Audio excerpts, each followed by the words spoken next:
Meron pong panayam kay Senadora Amy Marcos. Meron siyang inilahad po, Prof, no? Maliban doon sa mga cash consideration, sa pangako na budget para doon sa mga pumirma, meron pa siyang nabanggit na yung papahabain daw yung termino, magkakaroon daw ng pagpapalit ng konstitusyon. Tinanong nga siya, sino bang source mo? Sabi niya, yung kabilang sa mga meeting, marami daw mga secret meeting na naganap at seryoso yung kanyang aligasyon dito. Prof, tingin nyo, ano pang basa nyo po rito?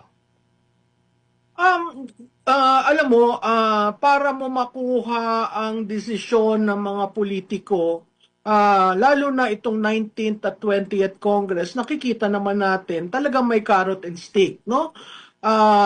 Carrot, incentivize, no? Nakita natin yon, iba-iba yung sinabi ni Senator Marcos. Stick, kaso, no? So makikita mo dito yung pag-extension.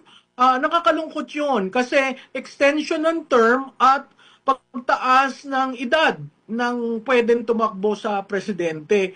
Kitang-kita mo naman na sa parehong panukala ay ayaw, talagang hadlang kay Vice Presidente Duterte. Talagang takot na takot sila, no? Pero ako, nakakalungkot siyang inoffer as part of the incentive for you to vote. Kasi magagalit ang tao. No, isang tao lamang ang ayaw niyong makadesisyon tungkol sa politika at lahat na ng ahensya ng gobyerno ay ginagamit para siya isikilin at ilagay sa isang corner. Maling-mali yun, pero kung yan ang rason kung bakit pumirma ang karamihan, sa tingin ko, nanghina rin sila nung nakita nila ang pagpapalit sa Senado. Kasi ang ino-offer nila, mahirap yan matuloy kung walang 16 votes.